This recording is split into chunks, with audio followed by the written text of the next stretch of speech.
Hello students, मैं निखिल गुप्ता स्वागत करता हूं आपका इस वीडियो में, जिसमें हम लोग 5.2 प्रश्नावली के क्वेश्चन नंबर 7 से लेकर के आगे के क्वेश्चंस कंटिन्यू करने वाले हैं। लास्ट लेक्चर में हम लोगों ने 5.2 के 1 से लेकर 6 तक के क्वेश्चंस कर लिए थे, जिनके लिंक आपको वीडियो के डिस्क्रिप्शन में मिल जाएंगे, आप वहां से जरूर देख लें।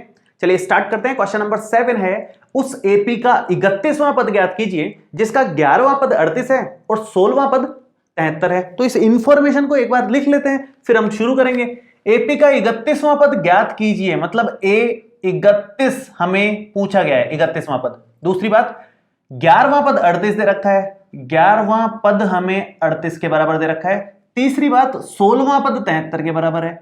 तो जो जो इंफॉर्मेशन थी ना, जो दे रखा था वो भी लिख लिया, जो पूछा था वो भी लिख लिया।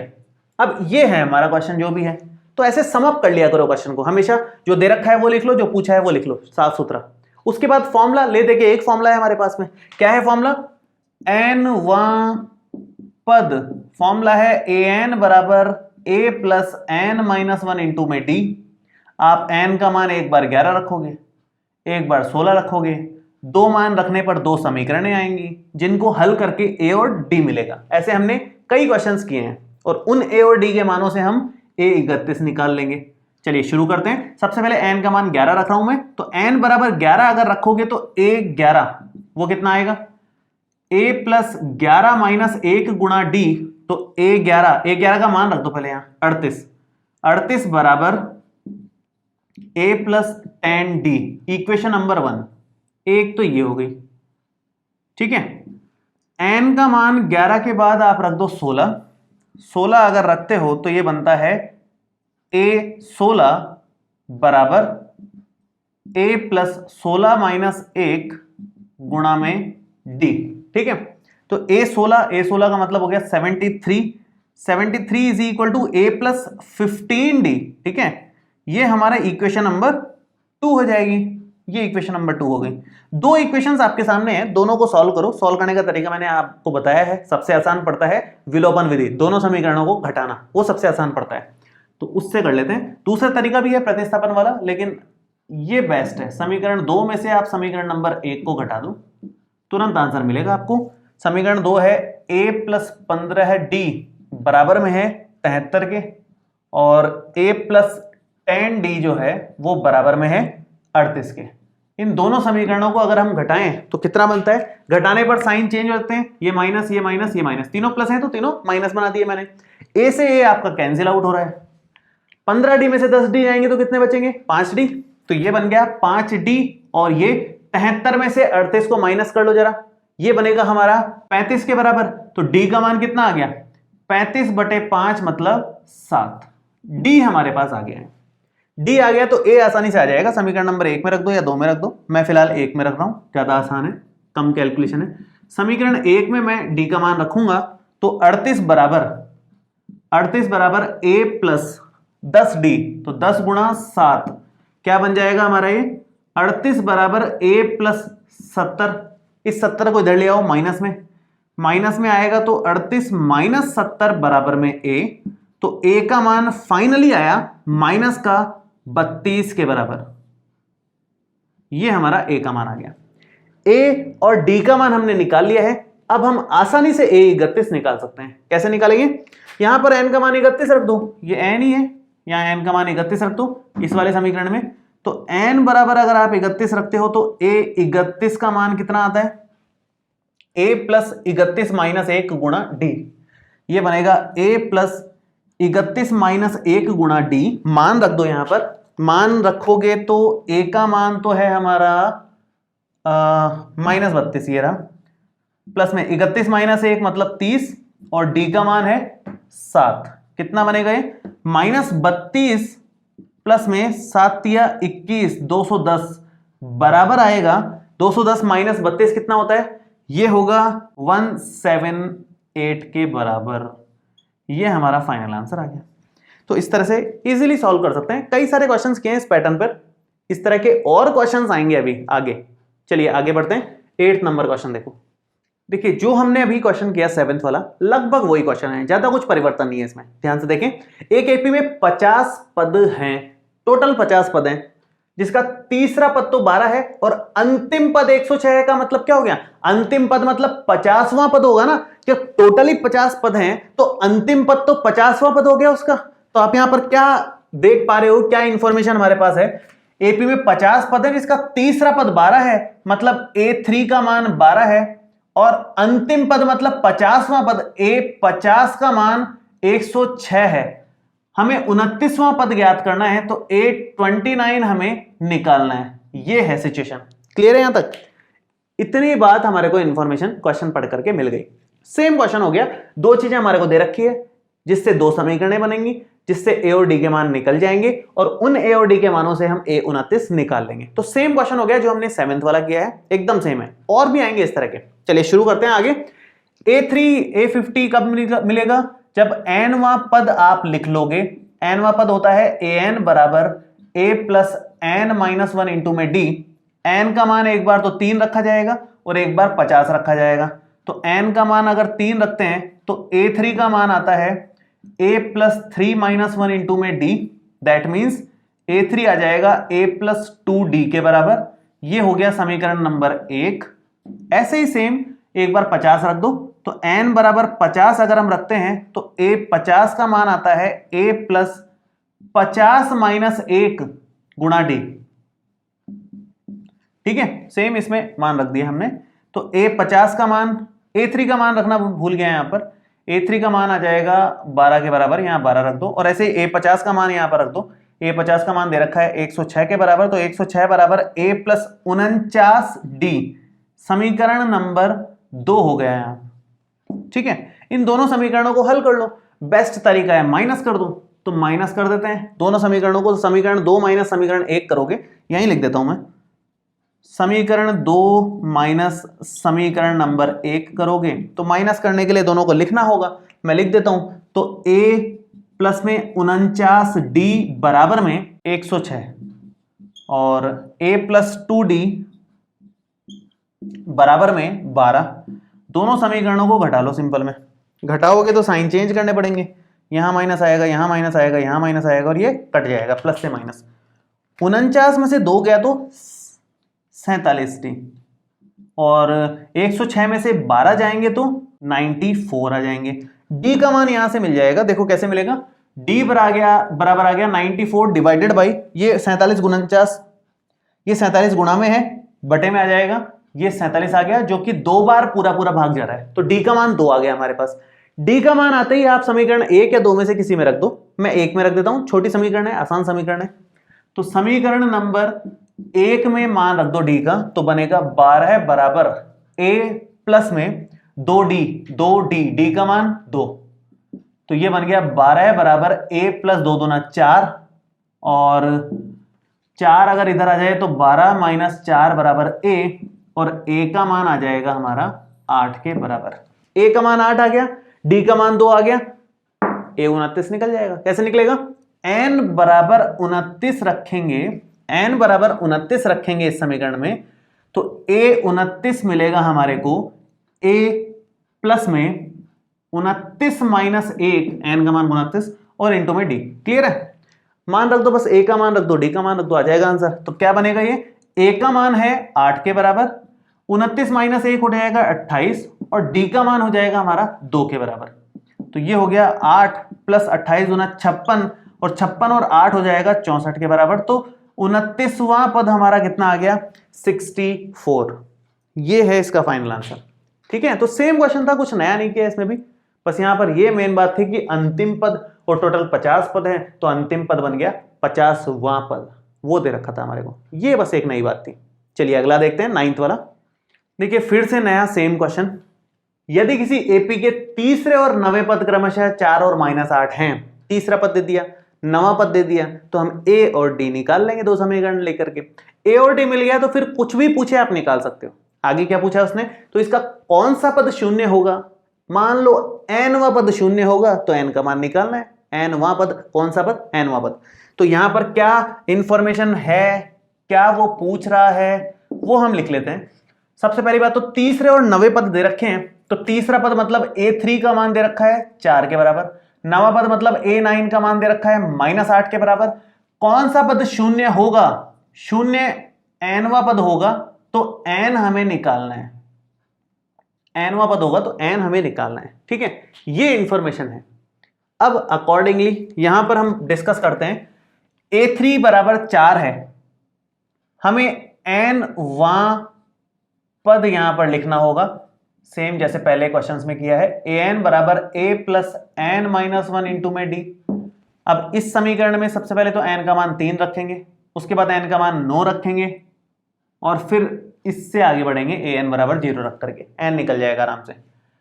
तो n बराबर 3 a3 a plus 3 minus 1 into D, a3 का मतलब 4 is equal to a plus 3 minus 1 2 और ये d इक्वेशन नंबर 1, एक समीकरण मिल गई। सेम ऐसे ही n का मान आप रख दो 9, n का मान 9 रखते हैं तो यहां पर a 9 हो जाएगा, a प्लस में 9 माइनस 1 इंटू में d, तो कितना बन गया, a 9 का मान है माइनस का 8, माइनस 8 बराबर a प्लस 8 d, समीकरण नंबर 2। दो समीकरणें हमारे सामने आ गई हैं, दो समीकरणें आ गई हैं, तो समीकरण नंबर 2 से 1 को घटा लो, 2 में से 1 को घटाएंगे तो ये बन जाएगा a प्लस 8d बराबर माइनस का 8 और a प्लस 2d बराबर में 4।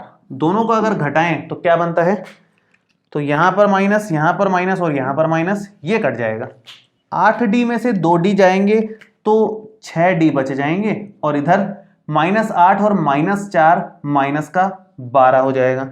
d का मान यहां से हम निकाल सकते हैं बड़े आसानी से, तो d यहां पर आएगा माइनस का 12 बटे 6 जो कि होगा माइनस का 2, d का मान माइनस 2 आ गया। d का मान समीकरण 1 में या 2 में रखेंगे तो a भी आ जाएगा, मैं समीकरण 1 में रख रहा हूं, मोस्टली मैं ऐसा ही करता हूं क्योंकि वो छोटी होती है समीकरण कंपैरेटिवली कैलकुलेशन में। तो 4 बराबर a प्लस 2 और d का मान माइनस का 2, तो ये बन जाएगा 4 बराबर a माइनस 4, ये माइनस 4 आप इधर ले लो, तो 4 प्लस 4 बराबर a, तो a का मान आ जाता है हमारे पास में 8 के बराबर।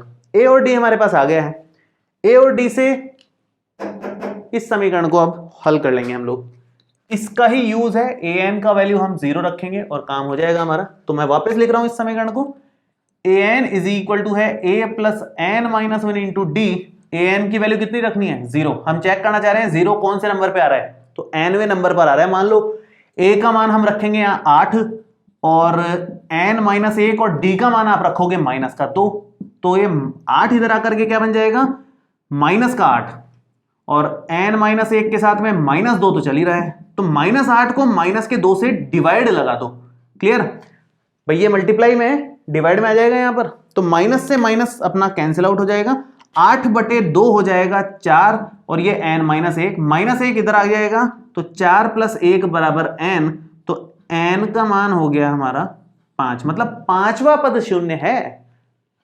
कौन सा पद शून्य होगा, पांचवा पद शून्य होगा। बहुत सिंपल सा क्वेश्चन है, सारे क्वेश्चन बहुत आसान है, हमें सिर्फ एक ही फॉर्मूले पे फोकस करना है, इसलिए किसी क्वेश्चन में कुछ बहुत ज्यादा वैरायटी नहीं है, कोई 2-3 क्वेश्चन कुछ अलग निकल के आएंगे, बाकी सभी क्वेश्चन सेम पैटर्न के हैं जैसे हमने उदाहरण किए हैं। ठीक है, चलिए 10th वाला देखो, देखिए दोनों लगभग सिमिलर सी लैंग्वेज वाले क्वेश्चंस हैं, तो मैंने साथ में लिख दिए हैं और छोटे ही हैं तो एक साथ लिख दिए हैं, एक साथ हम लोग करेंगे उसको। 10th नंबर क्वेश्चन है, थोड़ा सा अलग आ रहा है कि आया ये, ध्यान से देखें, किसी एपी का 17वां पद उसके 10वें पद से 7 अधिक है, इसका सारवंतर ज्ञात करो। डी निकालना है, डी हम लोग निकाल लेंगे, जो इंफॉर्मेशन दे रखी है बस वो लिख लो आप एक बार। इंफॉर्मेशन क्या दी हुई है हमारे को, इंफॉर्मेशन हमारे को दे रखी है कि 17वां पद जो है A17 वो इसके 10वें पद से A10 से 7 अधिक है, प्लस 7 कर दो, बस इतना इंफॉर्मेशन हमारे पास में है ऑलरेडी।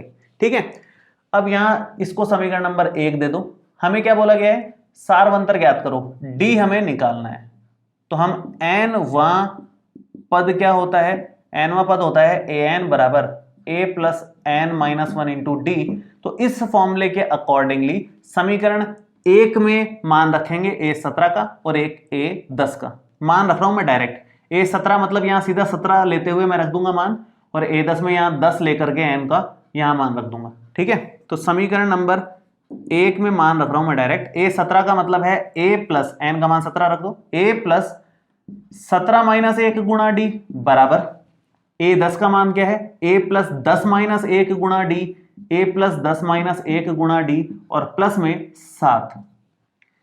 ये हमारा ए का मान तो कट गया दोनों तरफ से, ए तो कट गया मतलब पूरी तरीके से। बचा क्या, 17 में से 1 गया तो 16 डी यहां बचा, 10 में से 1 गया तो 9 डी यहां बचा और प्लस में 7। 16 डी इधर माइनस में 9 डी और आ जाएगा साथ में, तो 16 डी में से 9 डी माइनस होगा, बराबर में 7 लिखा हुआ है, तो ये हमारा 7 डी बन जाएगा और बराबर में 7 है, तो डी का मान कितना आ गया, 7/7 से 1। बहुत आसान प्रश्न है ये, बहुत ही आसान। तो इस तरह से आंसर आ गया फाइनली। 11वां नंबर देखो, इसने बोला है कि एक एपी दे रखी है।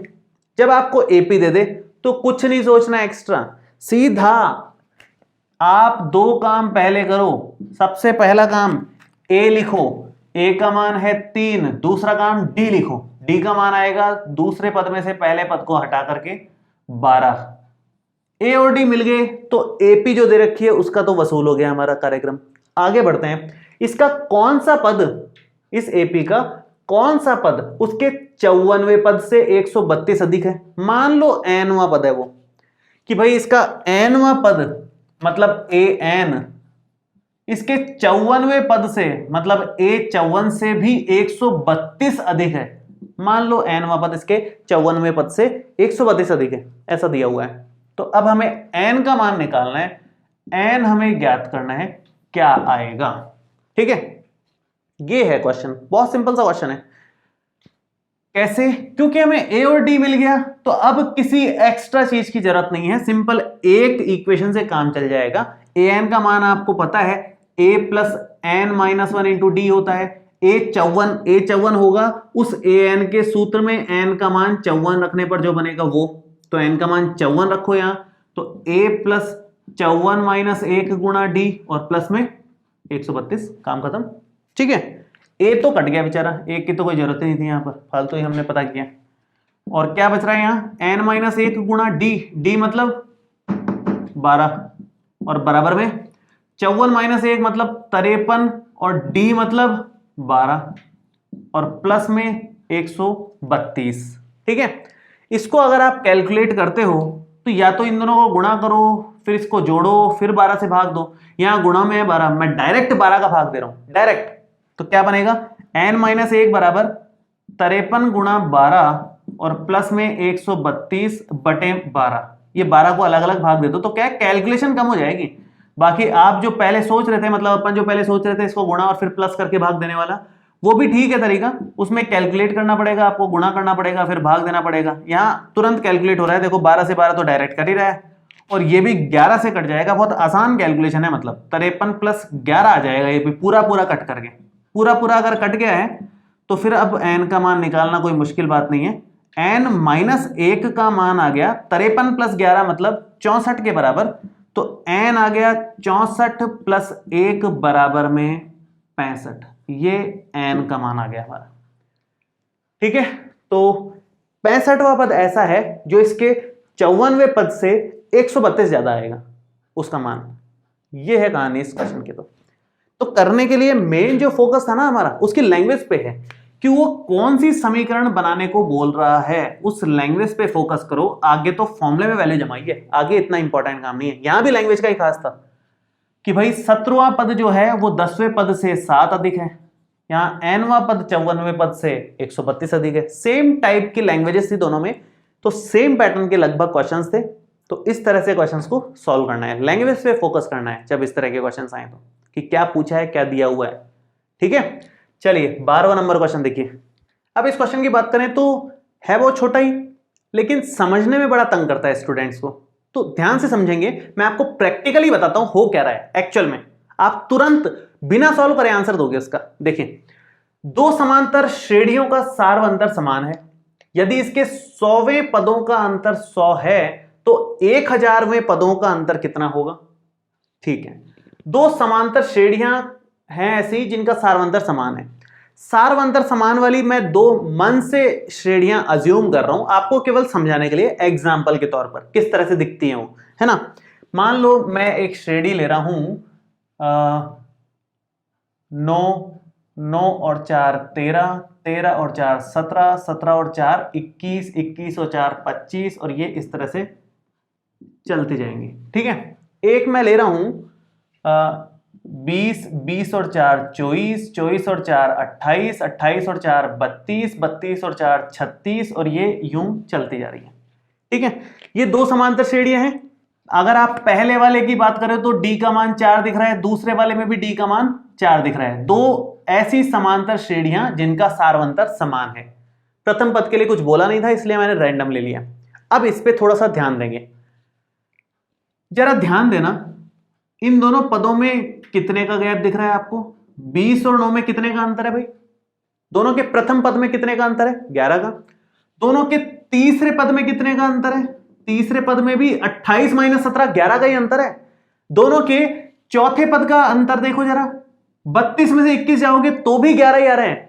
हर पद का अंतर 11 आएगा हमेशा। अगर आपका d समान है, सारवंतर समान है, तो ऐसी श्रेणियों का संगत पदों का अंतर समान आता है। मतलब पहले पद का अंतर निकाल दो, भले ही दूसरे पदों का अंतर निकाल लो आपस में, भले ही तीसरे पदों का अंतर निकाल लो, भले ही चौथे पदों का अंतर निकाल लो, पांचवें पदों का अंतर निकाल लो, 100वें पदों का अंतर निकाल लो, 1000वें पदों का अंतर निकाल लो, समान आएगा। जो इसका अंतर है वही सबका आएगा। ध्यान से देखना, अब इसने बोला कि दो समांतर श्रेणियां हैं जिनका सारवंतर समान है, इनके 100वें पदों का अंतर 100 है, मतलब 100वें नंबर पे जो पद दे रखे हैं उनका अंतर हमें दे रखा है, वो 100 है। अब बोला है कि इनके 1000वें पदों का अंतर कितना होगा। हमने डिस्कस किया जो पहले पद का अंतर है वही 100वें पद का अंतर है, वही 1000वें पद का है। हर पद का सेम अंतर चल रहा है, तो 1000वें पदों का अंतर भी कितना आने वाला है?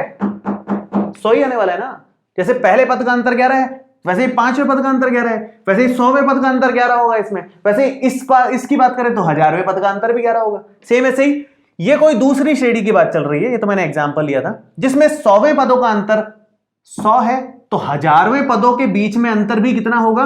100 का होगा, क्योंकि समान रहता है। ये प्रैक्टिकली हमने करके देखा। अब मैं फॉर्मूले की मदद से करके बता रहा हूं आपको, ध्यान से सुने। दो समांतर श्रेणियों का सारवंतर समान है, तो आप मान लो, माना दोनों समांतर श्रेणियों का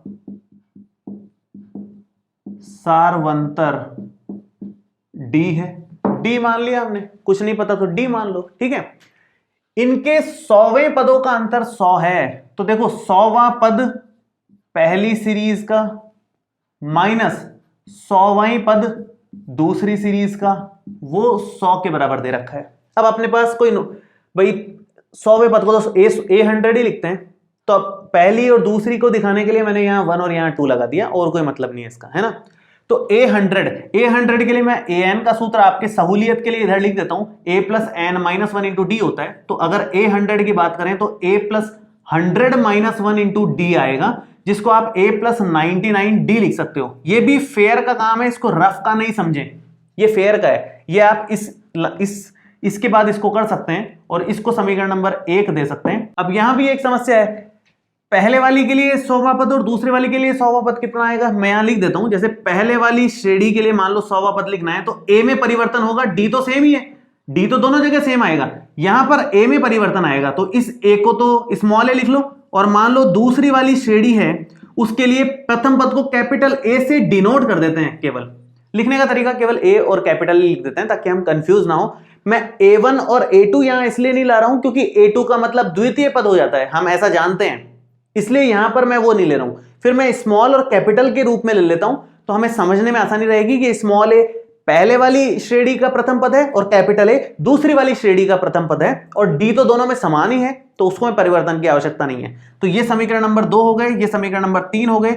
ये पहले कर लेना है काम, उसके बाद यहां से शुरू करना है। तो यहां पर मान रख दो वहां से a प्लस 99d और माइनस होगा कैपिटल A प्लस 99d, तो कितना आएगा, बराबर में 100 दे रखा है, तो small a plus 99d minus capital A minus 99d, क्योंकि ये माइनस अंदर चला गया और ये कट जाएगा यहां से 99d से 99d, कितना बनेगा, small a minus capital A 100 के बराबर दे रखा है। समीकरण नंबर 4 हो गई यहां से।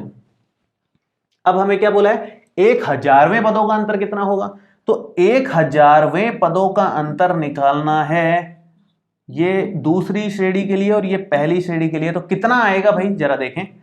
1000 के लिए यहां पर n का मान 1000 रखना पड़ेगा, तो मैं इधर कर देता हूं एक बार। 1000 कितना आ जाएगा, a प्लस में 1000 माइनस 1 गुणा d, मतलब ये बन जाएगा a प्लस 999 गुणा d, ये बन रहा है। ये तो पहले वाली श्रेणी के लिए, अगर ये बात करें तो पहले वाली के लिए। दूसरे वाले के लिए यहां पर कैपिटल ए आ जाएगा, और तो कोई परिवर्तन है नहीं, डी में तो कोई परिवर्तन है नहीं, डी तो सेम ही है दोनों के लिए। तो आप यहां क्या लिखोगे, ए 1000 पहली सीरीज के लिए क्या बनेगा, ए प्लस 999 डी माइनस दूसरी वाली के लिए कैपिटल ए प्लस 999 डी, ये बन जाएगा। तो ये बन रहा है हमारा small A plus 999 D minus capital A minus 999 D, ये इससे कैंसिल आउट हो जाएगा। तो ये बन जाएगा small A minus capital A, जिसका मान हमने निकाल लिया है ऑलरेडी समीकरण नंबर 4 में, 100 के बराबर है, ये बराबर में 100 आ गया। तो हमने क्या पाया, हमने ये पाया जो 100वें पदों का अंतर था वही 1000वें पदों का अंतर भी आया, तो अंतर समान होता है। ये हमने पहले ही समझ लिया था, बिना क्वेश्चन सॉल्व करे ही हमने यहां से ऑब्जर्व कर लिया था कि यही आंसर आने वाला है। तो इस तरह से क्वेश्चंस को थोड़ा सा फील करोगे, प्रैक्टिकली देखोगे तो और इंटरेस्ट आएगा और आसान लगेंगे आपको। ठीक है, चलिए नेक्स्ट देखते हैं 13वां क्वेश्चन।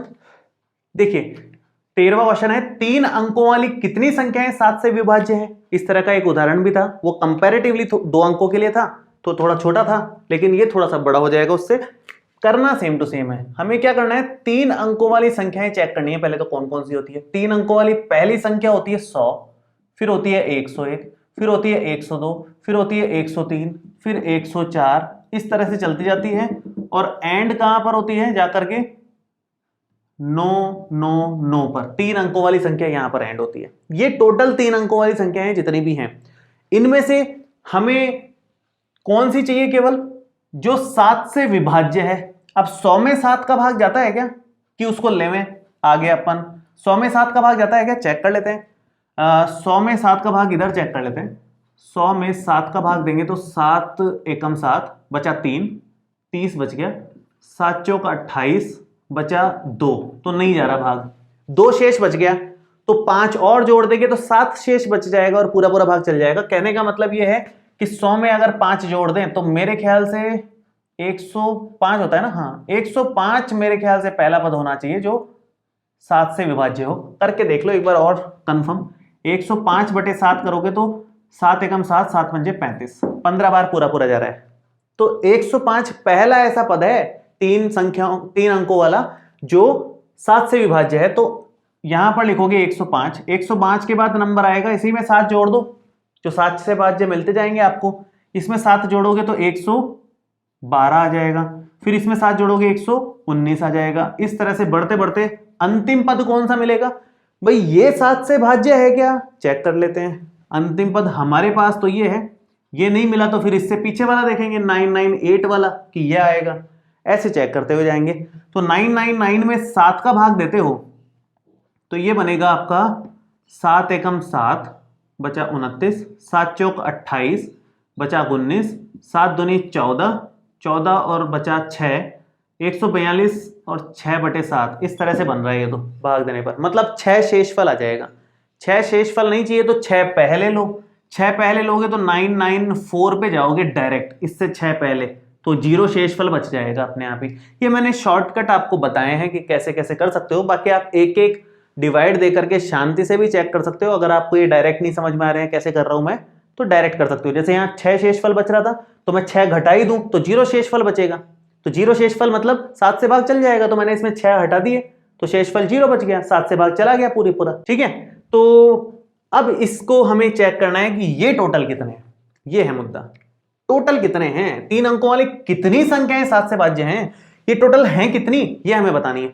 तो टोटल कितनी है ये बताने के लिए हम मान लेंगे कि भाई ये टोटल, ये मान लो n वां पद है हमारा, n वां पद है मान लो ये, तो हमें n का मान निकालना है, उससे मिल जाएंगी टोटल कितनी है ये। सबसे पहले तो आप a निकाल लो जो कि 105 है, उसके बाद d निकाल लो जो कि 112 माइनस 105 आएगा, जो कि 7 के बराबर आएगा। a और d आपके पास आ गया तो आप an का सूत्र लगा सकते हो जो कि होता है a प्लस एन माइनस 1 गुणा डी।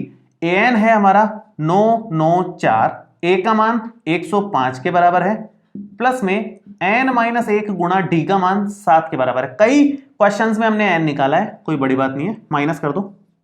994 में से 107 माइनस करोगे, 105 माइनस करोगे और ये n माइनस 1 और ये 7, कितना बनेगा ये बनेगा हमारे पास में 889 और ये n माइनस 1 और ये 7, 7 इधर भाग में ले लो तो ये 8 8 9 में 7 का भाग दोगे और ये n माइनस 1 बन जाएगा।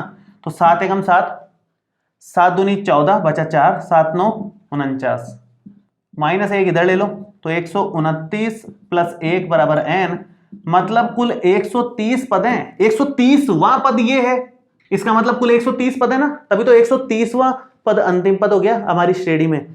तो ये इसका आंसर आएगा कि टोटल 3 अंकों वाली 130 ऐसी संख्याएं हैं जो 7 से भाज्य है। ठीक है, ये था 13वां क्वेश्चन। देखिए नेक्स्ट 14वां क्वेश्चन। देखिए 14वां क्वेश्चन है 10 और 250 के बीच में 4 के कितने गुणज हैं। तो सेम टू सेम क्वेश्चन हो गया जो हमने 13वां क्वेश्चन किया था, उसमें 7 के विभाज्य देखने थे। 7 से विभाज्य देखो या 7 के गुणज देखो, एक ही बात है। वैसे ही 4 से कौन कौन विभाज्य है वो देखो या फिर 4 के गुणज देखो, एक ही बात है, दोनों सेम बातें हैं। जो गुणज होगा वही विभाज्य भी होगा 4 से। तो सेम पैटर्न से ही हमें हल करना है, ज्यादा कुछ मुश्किल बात नहीं है। 10 से लेकर के 250 के बीच में कौन कौन से नंबर होते हैं? 10, 11, 12, 13, 14 और ये लास्ट 250। उससे पहले होगा 249।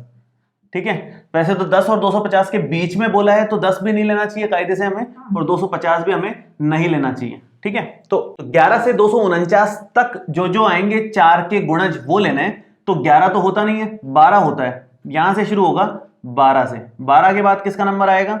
16 का, 4 जोड़ दो, ये 4 का गुणज है। 16 के बाद 20 का नंबर आएगा, ये 4 का गुणज है। तो 4 के पहाड़ा बोलते जा रहे हैं। और लास्ट कौन आएगा? 249 में तो जाता नहीं है। 249 से पहले कौन आता है? 248। 248 में 4 का भाग जाता है। आप आराम से देख सकते हैं, कोई दिक्कत नहीं है। सेम काम करना है जैसे पहले वाले में किया था। हम a लिख लेंगे, a हमारे पास है 12, d लिख लेंगे, d है 16 माइनस 12 जो कि 4 हो जाएगा, और साथ में ये है हमारा an, nवां पद 248 और हमें n निकालना है। ये है सिचुएशन। ठीक है, तो हम जान लेंगे कि भाई ये nवां पद है तो कुल हमारे पास n पद है, उस तरह से आंसर आ जाएगा। जैसे सेम टू सेम है, मतलब 13वां और 14वां कोई फर्क नहीं है। आप an का सूत्र लगा दो, an बराबर होता है a plus n minus 1 into D. an का मान है 248, वो रहा, बराबर में a का मान ये रहा 12, n हमें निकालना है और d का मान है 4। 12 को हम इधर ले लेंगे तो 248 में से 12 जाएगा और n माइनस 1 के गुणा में 4 है, वो 4 जो गुणा में है वो अगली लाइन में 12 भाग में आ जाएगा। 248 में से 12 जाएंगे तो ये कितना बनता है? 236 बराबर n माइनस 1 गुणा 4। 4 का भाग दें अगर हम 236 में तो कितना बनेगा? ये मैं उस तरफ लिखता हूँ। 236 में 4 का भाग दोगे तो 4 पंजे 20 और 4 नाम 36, ये n माइनस 1 के बराबर आ रहा है। और ये प्लस 1 हो जाएगा इधर माइनस 1 से आकर के, तो n कितना हो गया फाइनल? 60। कुल 60 पद हैं जो 4 से भाज्य हैं, या कह लो 4 के गुणज हैं, एक ही बात है दोनों। ठीक है, कुल 60 पद हैं, ये 60वां पद है, लास्ट वाला अंतिम पद। इस तरह से निकालना है। बहुत आसान से क्वेश्चंस हैं, आप लोग बस सिस्टमेटिकली क्वेश्चन को ध्यान से पढ़ो और क्या क्या गिवन है, क्या क्या हमें पता है वो सब लिख लो, उससे फिर क्वेश्चन बहुत आसान हो जाता है हमारा। चलिए आगे देखते हैं 15वां क्वेश्चन। 15वां क्वेश्चन है कि n के किस मान के लिए दोनों समांतर श्रेणी हों। एक समांतर श्रेणी तो ये दे रखी है, एक समांतर श्रेणी ये दे रखी है, इसके nवें पद बराबर होंगे। तो हम क्या करेंगे, हमें n का ऐसा मान चाहिए कि जिसके दोनों के n के पद बराबर आ जाएं। तो हम इस समांतर श्रेणी का nवां पद निकाल लेंगे अलग से an, इस समांतर श्रेणी का nवां पद निकाल लेंगे वो भी an, और दोनों को बराबर कर देंगे। जो क्वेश्चन में बोला गया है अपने आप n आ जाएगा। और दो समांतर श्रेणियां आपके पास में है तो दोनों के a और d के मान तो हमारे पास हैं ही, उसमें तो कोई सोचने की बात ही नहीं है। तो पहली समांतर श्रेणी है 63, 65, 67 और ये इस तरह से चल रही है। तो यहां पर आप a का मान लिख सकते हो 63, और डी का मान लिख सकते हो 65 माइनस 63, इसमें से इसको घटा करके 2 के बराबर। ठीक है, ए और डी हमारे पास आ गया है, तो अब हम ए एन निकाल सकते हैं, जो कि होगा A plus N minus 1 into D. A का मतलब है 63, एन माइनस 1 और डी का मतलब है 2, तो ये कितना बन जाएगा 63 plus 2n minus 2, 61 plus 2n, ये हमारे पास an आ गया पहले वाले का। ठीक है, दूसरे वाले का निकालोगे, दूसरी है 3, 10, 17 और ये इस तरह से। इसका भी सेम पैटर्न सही, आप सबसे पहले a लिख लो, a हमारा 3 दे रखा है प्रथम पद, और d लिख लो, d हमारा 10 में से 3 को घटाने पर मिलेगा, ये लिख लिया, कितना आएगा 7 के बराबर। 3 और 7 हमारे को a और d मिल गए हैं। अब आप सेम वही an का सूत्र लगाओगे, an है a plus n minus 1 into D, इसमें मान जमा दो, a का मान आप 3 रख दोगे तो ये 3, n माइनस 1 तो अपनी जगह पर है, n तो निकालना है हमें वैसे भी, d का मान 7 रख दो, कैलकुलेट कर लो थोड़ा बहुत, कैलकुलेट करोगे तो 3 प्लस 7n माइनस 7, तो ये हो गया 7n, तो पहले लिख लिया मैंने, 3 में से 7 गए तो माइनस का 4, ये an आया दूसरा। इन दोनों an को बराबर करना है, इसको आप एक काम करो, समीकरण नंबर 1 ले लो, समीकरण नंबर 2 ले लो। हमें दिया गया है कि दोनों के दोनों nवें पद बराबर हैं। क्या दिया है हमें? हमें दिया है कि 61 प्लस 2n जो है वो बराबर है 7n माइनस 4 के, तो 7n माइनस 4 कर लो। अब एक काम करो, n वाले पद तो एक तरफ ले लो, ये 2n इधर ले आओ और इस माइनस 4 को इधर ले आओ, प्लस 4 हो जाएगा। ठीक है, तो 61 प्लस 4 और उधर 7n माइनस 2n, ये हो गया 65 और ये हो गया 7 में से 2 गया तो 5n, तो n का मान कितना आएगा 65/5, ये भाग में चला जाएगा, इधर लिखो उधर लिखो कोई फर्क नहीं पड़ता, बाकी n का मान आ गया 13, मतलब 13वां पद ऐसा है, इसका 13वां पद निकाल लो या इसका 13वां पद निकाल लो, दोनों के मान समान आने वाले हैं, इसका ये मतलब है। हमने क्या किया, इसका nवां पद लिखा, इसका nवां पद लिखा और दोनों को बराबर कर दिया, n का मान आ गया, ऐसा n का मान जिससे nवां पद निकालें, मतलब 13वां पद दोनों सीरीज का समान आएगा, दोनों समांतर श्रेणियों का समान आएगा। चलिए नेक्स्ट करते हैं 16 नंबर। 16वां क्वेश्चन है हमारा, वह एपी ज्ञात कीजिए जिसका तीसरा पद 16 है और 7वां पद 5वें पद से 12 अधिक है। अब इस क्वेश्चन को थोड़ा ध्यान से देखोगे तो दो इंफॉर्मेशन है हमारे पास, एक तो तीसरा पद 16 है, ठीक है, और 7वां पद 5वें से 12 ज्यादा है। तो एक एक करके मैं इंफॉर्मेशन लिखता हूं। सबसे पहले तो तीसरा पद जो है वो 16 है, मतलब A3 का मान 16 दे रखा है, एक इंफॉर्मेशन तो ये हुई, तीसरा पद 16। अब दूसरी इंफॉर्मेशन क्या है, 7वां पद मतलब A7 जो है 5वें पद से मतलब A5 से 12 अधिक है, प्लस में 12 कर दोगे आप, ये दूसरी इंफॉर्मेशन हो गई। और इसकी मदद से आपको पहले D मिलेगा और इससे D निकाल करके आप इसमें रखोगे तो A मिल जाएगा, और जब A और D आपके पास आ गया तो AP मिल गई, क्या दिक्कत है, A और D तो होता है AP में। ठीक है, कैसे निकालें इससे निकालने के लिए आपके पास an का सूत्र होता है a plus n minus 1 into में d। अब इस वाले सूत्र में एक बार n का मान 7 रख दो, एक बार n का मान 5 रख दो, मैं रख रहा हूं यहां पर डायरेक्ट a प्लस 7 माइनस 1 गुणा d, यहां रख दिया मैंने n का मान 7, एक बार 5 रखूंगा तो a प्लस 5 माइनस 1 गुणा d, यहां 5 रख दिया मैंने n का मान, प्लस में 12, a से a कट गया और ये बन गया हमारा 7 में से 1 गया तो 6d बराबर में 5 में से 1 गया तो 4d और प्लस में 12 के बराबर। ये इधर ले लो आप, 6d में से 4d गया और इधर 12 चल रहा है, 6 में से 4 गया तो 2d और ये हो गया 12 के बराबर। तो d का मान हमारा आ गया 12/2 मतलब 6। बहुत ही आसान कैलकुलेशन से d आ गया हमारे पास में, और जब d आ गया है तो इसकी मदद लो, आपको a भी मिल जाएगा। तो मैं इस बार n का मान कितना रखूंगा 3, यहां पर n का मान 3 रख दो, तो वहां से a3 कितना मिलेगा, a प्लस 3 माइनस 1 गुणा d, और a3 का मान कितना है 16 के बराबर। इसी को मैं आगे चला रहा हूं, a3 की जगह a रख दिया, बराबर में 16 चल रहा है, तो a plus 2d is equal to 16, और d का मान हमने अभी भी निकाला है 6 के बराबर, तो a प्लस 2 गुणा 6 बराबर 16, तो a प्लस 12 बराबर 16, तो ए का मान हमारे पास आ जाएगा 16 माइनस 12 मतलब 4 के बराबर। बहुत आसान कैलकुलेशन ये भी थी, बहुत आसान कैलकुलेशन ये भी थी। एपी हमें निकाल के दिखानी है, 3-4 पद लिख के दिख देते थे, उसमें क्या है।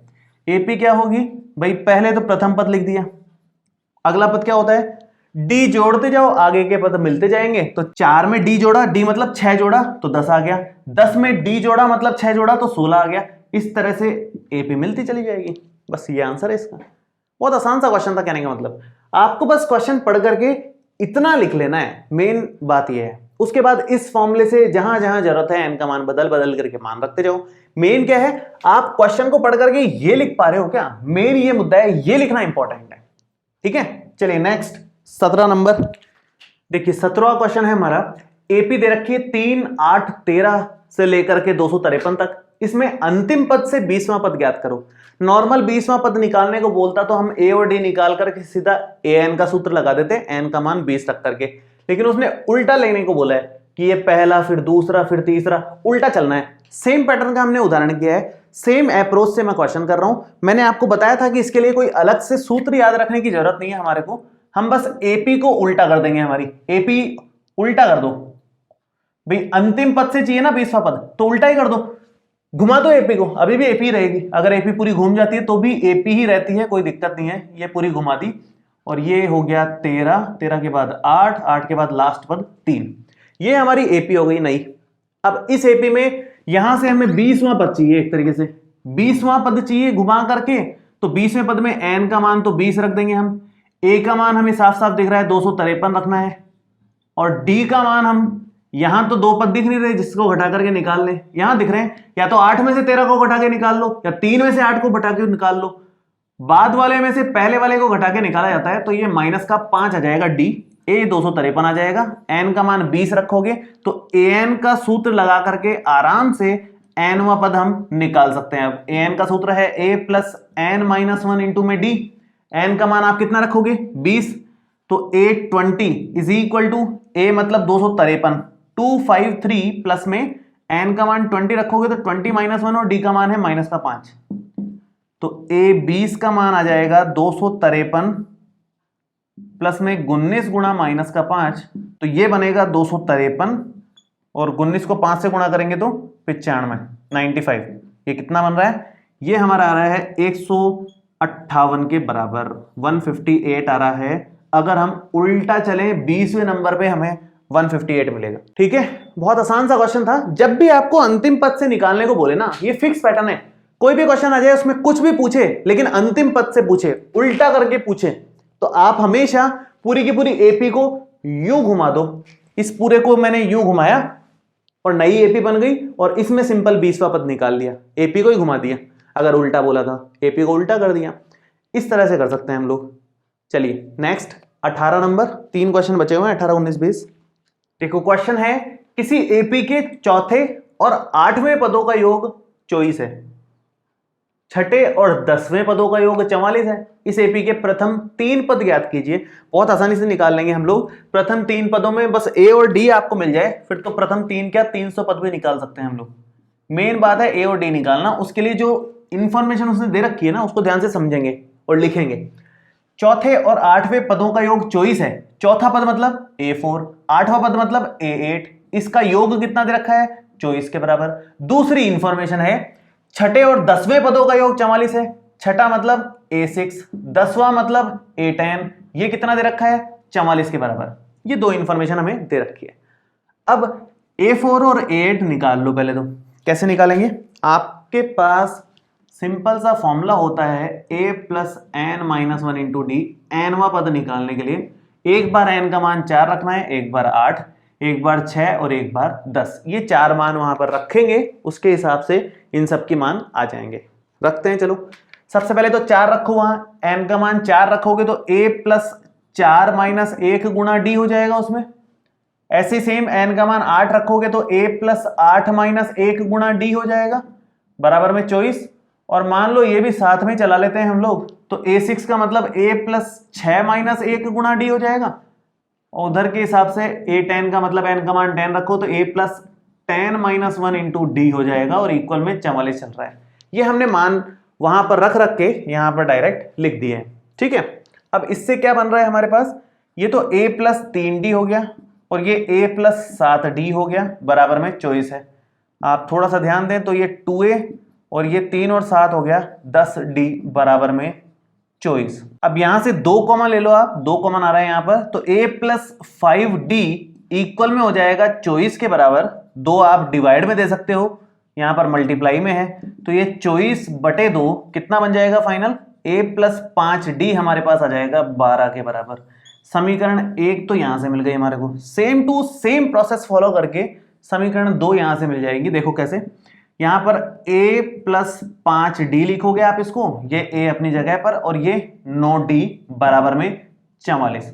ठीक है, a और a मिलकर के 2a हो गया और 5d और 9d मिलकर के 14d हो जाएगा, तो यहां पर 14d बराबर में 44। वापस से वही 2 कॉमन आ रहा है, 2 कॉमन आ रहा है, तो a प्लस 7d बराबर में 44, तो यहां पर a प्लस 7d बराबर आ गया 44/2, क्योंकि गुणा में था भाग में ले लिया। 44/2 मतलब 22, तो a प्लस 7d बराबर में आ गया 22। हमारा समीकरण नंबर है दूसरा। ठीक है, अब जरा यहां पर दोनों समीकरणों को घटा करके a और d के मान निकाल लो। इस तरह से कई सारे क्वेश्चंस हमने किए हैं जिसमें 2 समीकरण हम हल करते थे। तो यहां पर मैं लिख रहा हूं समीकरण 2 में से समीकरण 1 को घटा रहे हैं हम लोग। घटाएंगे तो क्या बनेगा, a प्लस 7d बराबर में दिख रहा है 22 और a प्लस 5d बराबर में है 12। घटाएंगे तो साइन चेंज होता है, ये पता है सबको, यहां माइनस यहां माइनस यहां माइनस, क्योंकि तीनों प्लस है तो तीनों माइनस हो गए। 7d माइनस 5d बनेगा 2d और 22 माइनस 12 बनेगा 10, तो d कितना आ गया 10/2 मतलब 5 के बराबर। d हमारा 5 के बराबर आ गया है। अब यहां पर आप d का मान रख दो, या तो यहां रख दो या यहां रख दो। मैं यहां रख रहा हूं समीकरण 1 में, तो a भी मिल जाएगा। तो समीकरण नंबर 1 में मान रख रहे हैं a प्लस 5d मतलब 5 और बराबर में कितना है 12, तो ये बन जाएगा a प्लस 25 बराबर 12। तो a का मान यहां से आ जाएगा 12 माइनस 25 मतलब माइनस का 13। ऋणात्मक है, कोई टेंशन नहीं है उससे, जो भी आ रहा है वो अपना आंसर है। हमें क्या बोला गया था, हमें प्रथम 3 पद निकालने हैं। कोई दिक्कत नहीं, हम निकाल लेंगे। a और d हमारे पास में है, तो सबसे पहला पद a1 वो तो a ही होता है, माइनस का 13। अगर दूसरा पद निकालना है तो a1 में आपको d जोड़ना पड़ेगा, माइनस के 13 में d मतलब 5 जोड़ना पड़ेगा, जो कि माइनस के 8 के बराबर आने वाला है। और a3 वो कैसे निकलेगा, दूसरे पद में d जोड़ के निकाल लो, पहले वाले पद में d जोड़ो, अगला पद मिल जाएगा आपको। तो ये कितना बनेगा, a2 का मतलब है माइनस का 8 और d का मतलब है हमारा 5, तो -8 + 5 माइनस का 3 मिल जाएगा। तो तीनों पद हमने निकाल लिए। तो इस तरह से क्वेश्चंस को सॉल्व करना है। मेन क्या था, अगर आप ये 2 इक्वेशंस पहचान पाते हो क्या बन रही हैं क्वेश्चन पढ़ करके, तो फिर आगे दिक्कत नहीं है। आगे तो इस फॉर्मूले की मदद से हमने कैलकुलेशन करी है। मेन क्या है, क्वेश्चन पढ़ के ये इक्वेशन पहचानना, ये नया है। बाकी इक्वेशन सॉल्व तो हमने कई बार करी है इस तरह की, और भी एग्जांपल्स में और क्वेश्चन में। ठीक है, तो ध्यान से क्वेश्चन पढ़ें। इस तरह की इक्वेशन अगर बन रही हैं तो शांति से उनको बनाएं और फिर सॉल्व करें। चलिए नेक्स्ट है 19 नंबर। देखिए 19वां क्वेश्चन है, बहुत सिंपल सा क्वेश्चन है। सुब्बाराव ने 1995 में 5000 रुपए के वार्षिक वेतन पर कार्य आरंभ किया और प्रत्येक वर्ष 200 रुपए की वेतन वृद्धि प्राप्त की। किस वर्ष में उनका वेतन 7000 रुपए हो गया, हमें ये बताना है। चलिए स्टार्ट करते हैं। सबसे पहले तो हम यहां पर ये लिखेंगे कि भाई 5000 रुपए के वार्षिक वेतन पर कार्य प्रारंभ किया 1995 में, तो पहला 5000 रुपए मिले उसको। फिर आगे 200 रुपए की, प्रत्येक वर्ष 200 रुपए की वेतन वृद्धि प्राप्त की, मतलब हर साल 200 रुपए बढ़ेंगे।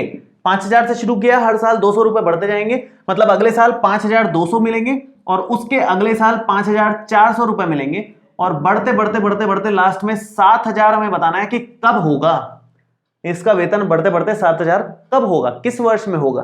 तो हम अगर ध्यान से देखें तो ये एपी बन रही है, 200-200 का गैप है सब में, मतलब डी का मान 200 है, ए का मान यहां साफ साफ 5000 दिख रहा है हमारे को, 5000, और डी का मान कितना हो जाएगा 5200 में से 5000 माइनस होंगे तो ये 200 के बराबर आ जाएगा। तो एक तो ये और एक ये 2 चीजें हमें मिल गई। यहां पर हमें 7000 दिया हुआ है, जो कि an लिखोगे आप इसको, मतलब nवां पद है ये 7000 का। ठीक है, हमें बताना है कि कितने पद हैं टोटल, मान लो ये 11 पद हैं या 15 पद हैं, ये 15 पद है मतलब ये 15वां पद होगा, तो 15 साल में 7000 तक पहुंच गई वो। तो इस तरह से हमें n का मान निकालना है अगर nवां पद 7000 है तो शुरू करेंगे। सबसे पहले आप लिखोगे an बराबर a plus n minus 1 into में d। an का मान है 7000 बराबर में a का मान है 5000 प्लस में n माइनस 1 इंटू डी का मान है 200। तो ये बन जाएगा हमारा 7000 माइनस 5000 बराबर में n माइनस 1 गुणा 200। 7000 में से 5000 गया तो 2000 बचा, 2000 बराबर n माइनस 1 गुणा 200। और 2000 में इसका भाग लगाओगे क्योंकि गुणा में है ये, तो आप लिखोगे कि इधर लिख देता हूं मैं 2000 बटे 200 बराबर n माइनस 1। 2000 बटे 200 होता है हमारा 10 बराबर में n माइनस 1। तो ये n इधर आ जाएगा, तो 10 प्लस 1 बराबर n, तो n आ गया 11। मतलब एक 11वां पद है, 11वां पद है। पहले साल उसको इतना मिला, दूसरे साल इतना, तीसरे साल इतना, 11वें साल उसका वेतन कितना हो जाएगा 7000 रुपए। 11वें साल वेतन 7000 रुपए होगा। तो यहां से 11 साल जोड़ करके आप उसका आंसर दे सकते हो कि 1995 में 5000 रुपए है, तो 1995 से 11 आप जोड़ दोगे आगे, 1995 से लेकर के 2000 तक हो जाएगा 6 के बाद 5, 2005 में उसका 7000 रुपए वेतन हो जाएगा। ये इसका फाइनल आंसर हो गया। ठीक है, तो बहुत आसान सा क्वेश्चन था, मेन आपको क्वेश्चन पहचानना था, पूछा क्या है, किस तरह से करना है। सिंपल से क्वेश्चन हैं और एक काफी इंपॉर्टेंट होते हैं एग्जाम के हिसाब से, काफी पूछे जाते हैं इस तरह के क्वेश्चन। चलिए लास्ट क्वेश्चन है 20 नंबर 5.2, उसके बाद कंप्लीट हो जाएगी, वो भी आसान है, ध्यान से देखिए किस तरह से करेंगे। देखिए 20वां क्वेश्चन है, लास्ट क्वेश्चन। रामकली ने किसी वर्ष के प्रथम सप्ताह में 5 रुपए की बचत की और फिर अपनी साप्ताहिक बचत 1.75 रुपए बढ़ाते गई। मतलब पहले सप्ताह तो 5 रुपए की बचत करी, अगले सप्ताह 5 में जोड़ दो 6.75 रुपए की बचत करी, और उसके अगले सप्ताह इसमें फिर से 1.75 जोड़ दो, हर सप्ताह 1.75 बढ़ते जाएंगे बचत में। तो 6.75 में 1.75 जोड़ोगे तो अगले बार इसका आ जाएगा 8.5 रुपए की बचत हो गई। ठीक है, इस तरह से करना है। यदि nवें सप्ताह में उसकी साप्ताहिक बचत 20.75 रुपए हो जाती है तो n ज्ञात कीजिए। हमें बताना है कि किस सप्ताह में जाकर के उसकी बचत 20.75 रुपए तक पहुंचेगी 5 रुपए से शुरू होकर के। तो बहुत ही आसान क्वेश्चन है, देखिए शुरू करते हैं। पिछले वाले की तरह ही है, लगभग वैसा का वैसा ही है क्वेश्चन। मतलब 5 से शुरू होगा और फिर 1.75 बढ़ेगा तो 6.75 हो गया, और फिर से 1.75 बढ़ेगा तो 8.5 हो गया। इस तरह से बढ़ते बढ़ते लास्ट में कहां तक पहुंचाना है इसको, 20.75 रुपए तक। सेम टू सेम क्वेश्चन हो गया जो पहले किया था हमने अभी जस्ट पहले। ए का मान यहां पर आप 5 ले लोगे, डी का मान वैसे 1.75 है ही, साफ साफ वही बढ़ा रहे हैं हम लोग, लिखा ही है साफ साफ है। और एन आप लिखोगे इस बार ये 20.75, और किस नंबर पे आ रहा है ये हमें जानना है, तो एन निकालना है, जबकि एनवां पद 20.75 है। तो ए एन का सूत्र लगाओ, ए प्लस एन माइनस 1 इंटू में डी, क्या आएगा ए एन की जगह 20.75। ए का मान आप रखोगे 5, ये एन माइनस 1 गुणा डी का मान आप रखोगे यहां पर 1.75, तो ये बन जाएगा 20.75 माइनस 5 बराबर में एन माइनस 1 गुणा 1.75, माइनस करोगे तो 15.75 बराबर आ जाएगा एन माइनस 1 गुणा 1.75। तो इसको भाग दे दो आप, ये हो जाएगा 15.75 बटे 1.75 बराबर में एन माइनस 1। अगर ये करें सॉल्व तो देखो किस तरह से सॉल्व होता है। ये पॉइंट हटेगा, ऊपर 0 लगेगा, तो मैं एक बार फिर से यहां लिख देता हूं ताकि सॉल्व करने में आसानी हो जाए हमारे को। ये मैं एक बार फिर से यहां लिख रहा हूं, है ना, बराबर में एन माइनस 1। एक्चुअली पॉइंट हटाओगे तो गुणा 100 लगेगा यहां पर, और पॉइंट हटाओगे तो 100 लगेगा यहां पर, और 100 से 100 हमारा कैंसिल आउट हो जाएगा। तो ये कितना बन जाएगा, 1575 को 175 से भाग दोगे और ये n माइनस 1 के बराबर है। भाग जाएगा हमारा, ये पूरा 9 बार जा रहा है भाग, आप भाग देख लेना, 9 बार पूरा भाग जा रहा है। तो माइनस 1 जब इधर आएगा तो 9 प्लस 1 बराबर n, तो n का मान कितना हो गया 10 सप्ताह के बाद वो यहां तक पहुंच पाएगी 20.75 रुपए की बचत तक। ठीक है, तो इस तरह से क्वेश्चन को सॉल्व किया जाता है। बेसिक सी कैलकुलेशंस हैं, ज्यादा कुछ नहीं है। क्वेश्चन पढ़ करके ये सीरीज बनाना इंपॉर्टेंट है, ये बनाना इंपॉर्टेंट है और उसके बाद ये बनाना इंपॉर्टेंट है। अगर आप इतना कर पा रहे हो तो क्वेश्चन आप आराम से सॉल्व कर लोगे। ये हमारी 5.2 प्रश्नावली कंप्लीट हो गई है। इसके बाद हम लोग 5.3 प्रश्नावली शुरू करेंगे। आखिरी प्रश्नावली है 5.3 और उसमें nवें पद के अलावा एक फॉर्मूला और है, तो 2 सूत्रों से मिलकर के बनी है 5.3, जिसमें से एक हमने पढ़ लिया है, एक पढ़ना बाकी है। उसके भी क्वेश्चन बहुत ज्यादा मुश्किल नहीं है, आसान क्वेश्चन है, वो भी हम कर लेंगे। चलिए, इस वीडियो में आपको कोई भी डाउट हो तो नीचे कमेंट बॉक्स में लिख सकते हैं और ये वीडियो कैसा लगा ये भी कमेंट करके जरूर बताएं। नीचे व्हाट्सएप नंबर दिया हुआ है आपको, उस नंबर पर आप अपना नाम और क्लास मैसेज कर दीजिए और टेलीग्राम का लिंक भी दिया हुआ है, उस पर आप क्लिक करके टेलीग्राम चैनल ज्वाइन कर सकते हैं, जिसमें डेली आपको प्रैक्टिस के क्वेश्चंस मिल जाते हैं। चलिए, मिलते हैं आपसे अगले वीडियो में। Thank you so much.